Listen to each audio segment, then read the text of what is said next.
அனைவருக்கும் வணக்கம். இன்றைய உச்ச நீதிமன்றத்தினுடைய அந்த லீகல் அப்டேட் என்னவென்று சொன்னால், இப்போ ஒரு வழக்கு என்னது, S Mohammed Hakeem versus national insurance company limited and others 2025 live law supreme court page number 749.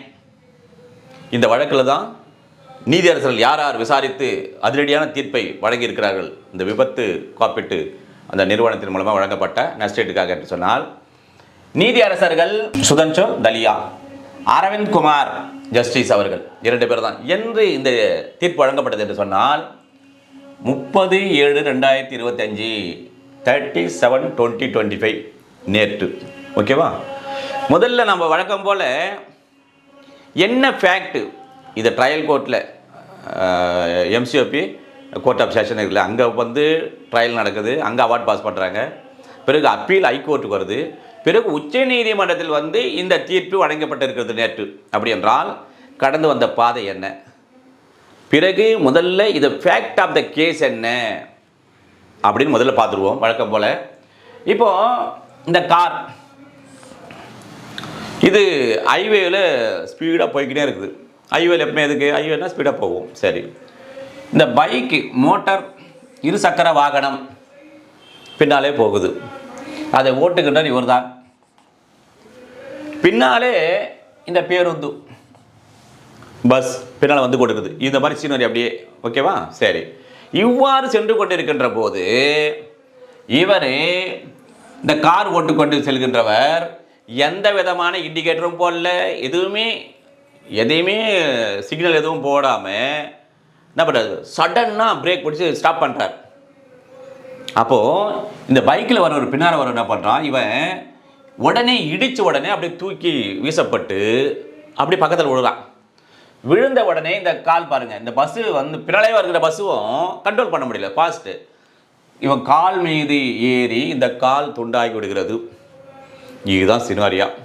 இப்போ தான் என்ன பண்ணுறாங்க, யார், முகமது ஹக்கீம் என்ன பண்ணுறாரு, இந்த MACT மோட்டார் ஆக்சிடென்ட் கிளைம் ட்ரிபியூனலுக்கு என்ன பண்ணுறாரு, எனக்கு இவ்வாறு இந்த காரை உடனடியாக நிறுத்தி அதன் மூலம் விபத்தை ஏற்படுத்தி என் கால் மீது வண்டியை ஏற்றி எனக்கு கால் இல்லாமல் செய்த இவர்கள் மீது நடவடிக்கை எடுத்து எனக்கு அவர்களிடமிருந்து இழப்பீட்டு தொகையை பெற்றுத்தருமாறு அந்த நீதிமன்றத்தில் வழக்கு பதிவு செய்கிறார். அந்த நீதிமன்றமும் விசாரணை செய்து, உதாரணத்துக்கு தான் இல்லை, இதான் MACT இந்த நீதிமன்றம் என்றால் எல்லாம் விசாரணை செய்கிறாங்க. விசாரணை செய்து எவ்வளவு காம்பன்சேஷன் இவருக்கு, யார், இவருக்கு எவ்வளவு இழப்பீட்டு தொகை வழங்கியது என்று சொன்னால் பாருங்கள், 91,62,200 ரூபாயை கொடுக்கிறார்கள். ஆனால் அந்த தொகையில் 20% கான்ட்ரிபியூட்டிவ் நெக்லிஜென்ஸ், அவருடைய அலட்சியத்துக்கும் அவருடைய பங்கு, இந்த அலட்சியத்தில் பங்கு அவருக்கும் உண்டு என்பதற்காக இவருடைய தொகையில், அந்த தொகையில் 20% அந்த தொகையை குறைத்து விட வேண்டும் என்று உத்தரவிடுகிறார்கள்.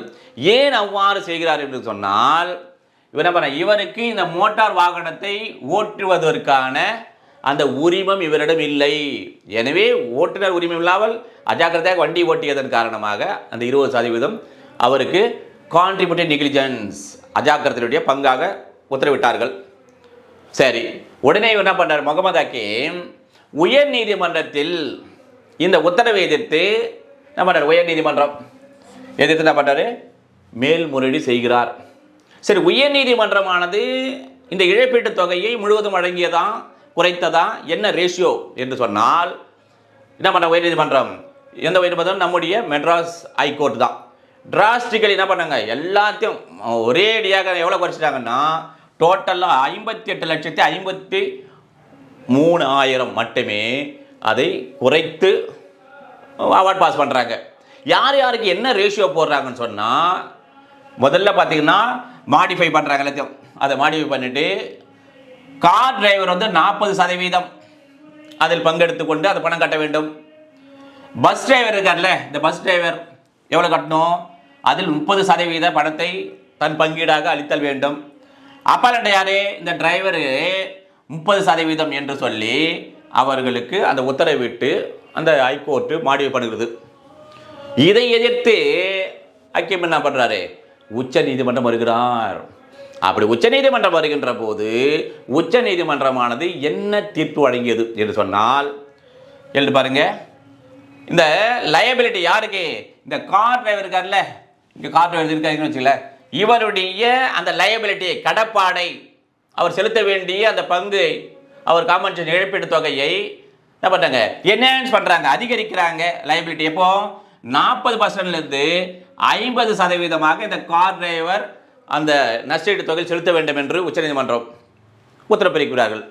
அடுத்து இந்த பஸ் டிரைவர் இருக்கார்ல, பஸ் டிரைவருடைய லைபிலிட்டி இருக்கார்ல, இந்த பஸ்ஸினுடைய டிரைவருடைய கடப்பாடு, அவர் எவ்வளவு பங்கு தொகையை செலுத்த வேண்டும் என்று உச்சநீதிமன்றம் தீர்ப்பளித்தது என்று சொன்னால் 30% அப்படியே போட்டுறாங்க. 30% ஏற்கனவே சொன்னது ஐகோர்ட்டில் அப்படியே என்ன பண்ணுறாங்க, 30% போட்டுறாங்க, ஏற்கனவே ட்ரைபுனல் கோர்ட்டில் சொன்னதை. இப்போ இங்கே இந்த ஹக்கீம் என்பவருக்கு, ஏன்னா அவர் வந்து உரிமை இல்லாத வண்டி ஓட்டியிருக்காரு, அதே போன்று இன்னொன்று சொல்லுவாங்க சுப்ரீம், அதாவது இந்த அப்பலண்ட் கான்ட்ரிபியூட் எவ்வளோ சொல்கிறாங்கன்னா 30%லிருந்து 20% குறைப்பாங்க. ஏன் என்று சொன்னால், அதாவது அவர் டிரைவிங் லைசன்ஸ் இல்லாத மட்டும் இல்லை, இந்த வண்டி ஓட்டுகின்ற போது இந்த காருக்கும் இந்த பைக்குக்கும் இடையே அந்த இடைவெளியை அவர் வந்து என்ன பண்ண வந்து அவ்வாறு வண்டி ஓட்டலை, கிட்டவே முள்ள போகிற பின்னாலேயே போகிறார். ஆனால் அந்த வண்டி காருக்கும் ஒரு வாகனத்துக்குமான இடைவெளியை அவர் மெயின்டைன் செய்ய பண்ணவில்லை. அதுக்காகவும் அதே போன்று இந்த வாகனத்தை செலுத்துவதற்கு, அதை ஓட்டுவதற்கான உரிமை இல்லாததற்காக அவர் 20% அந்த பங்கீடு செலுத்த வேண்டும், கான்ட்ரிபியூட்டிவ் நெக்லிஜென்ஸ் என்று நீதிமன்றம் இருக்குது. அதில் என்னன்னா, இவர் அன்மேரிடு என்பதால் ஏற்கனவே இவருக்கு என்ன பண்ணாங்க, லாஸ் ஆஃப் மேரேஜ் 2.5 லட்சம் கொடுத்திருந்ததை என்ன பண்ணாங்க, இப்போ உச்ச நீதிமன்றம் 5 லட்சமாக அது உயர்த்தியது. இன்னொரு கேள்வி உங்களுக்கு எழும், சார் நீங்க என்ன சார் காரு இவர் தான் பணம் தரணும், அந்த 30% 40%, பஸ்ஸுக்கார் ஒரு 30% அப்படின்னு சொல்றீங்களா சார், அவங்க தான் கொடுக்கணுமா என்றால், அதாவது இன்சூரன்ஸ் அவர்கள் காப்பீடு எதுவும் செய்யவில்லை என்றால் அவர் தான் கொடுக்க வேண்டும். ஆனால் இந்த பஸ்ஸும் காரும் அவர்கள் எங்க நேஷனல் இன்சூரன்ஸ் கம்பெனியில் காப்பீடு செய்திருக்கிறார்கள். எனவே இந்த நேஷனல் இன்சூரன்ஸ் கம்பெனி தான் இந்த ரேஷியோ படி யாருக்கு, இந்த ஹக்கீமுக்கு அந்த இழப்பீட்டு தொகையை வழங்கும். அப்படின்னா தீர்ப்பு கடைசியில் டிசைட் என்ன எழுதி என்னவென்றால், partially modified Madras high court ruling, நம்முடைய மெட்ராஸ் உயர் நீதிமன்றம் வழங்கிய அந்த தீர்ப்பினை திருத்தம் செய்து மாடிஃபை பண்ணி எவ்வளோ அமௌண்ட் பண்ணுறாங்கன்னா, இப்போ 91,39,253 rupees. இதில் compensation shall be paid within 4 weeks.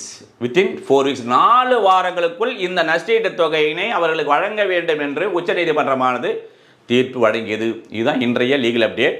இதில் நாம் என்ன தெரிந்து கொள்ள வேண்டும் என்றால், இப்போ இந்த படத்தில், அதாவது இவ்வாறு இந்த வாகனத்தை ஓட்டுநர் உரிமை இல்லாமல் செலுத்தினாலும் நஷ்டஈடு தொகை பெற முடியும். ஆனால் நம்முடைய கான்ட்ரிபியூட்டிவ் நெக்லிஜென்ஸ் என்ன என்பதை நீதிமன்றம் தீர்மானிக்கும்.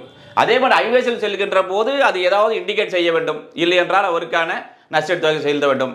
அதேபோல் பின்னால் வருகின்றவரும் ஜாக்கிரதையாக வாகனத்தை செலுத்தி வர வேண்டும். இவ்வாறு இல்லாததால் 3 பேருக்குமே அந்த நெக்லிஜென்ஸ், அந்த அஜாக்கிரதையில் பங்கு உள்ளது என்று கூறி ஒவ்வொருவருக்கும் என்ன பங்கோ அந்த பங்கின் அடிப்படையில் ரேஷியோ பிரித்து உச்சநீதிமன்றமானது தீர்ப்பு வழங்கியது என்று கூறி, மேலும் ஒரு அப்டேட்டில் சந்திப்போம் என்று கூறி முடிக்கிறேன். நன்றி, வணக்கம்.